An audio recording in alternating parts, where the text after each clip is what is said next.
yeja n'amaguru marungi mutore garika kugendera mu muro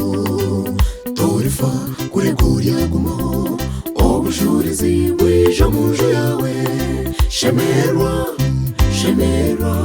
yesu yejo mu nzu yawe yeja mbugo yizire n'abamarayika be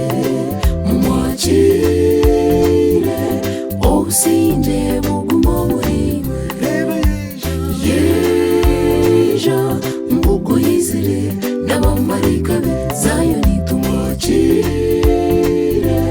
obusinge buguma muri twe Orikweera Yesu ohimbise we nukorera imbabazi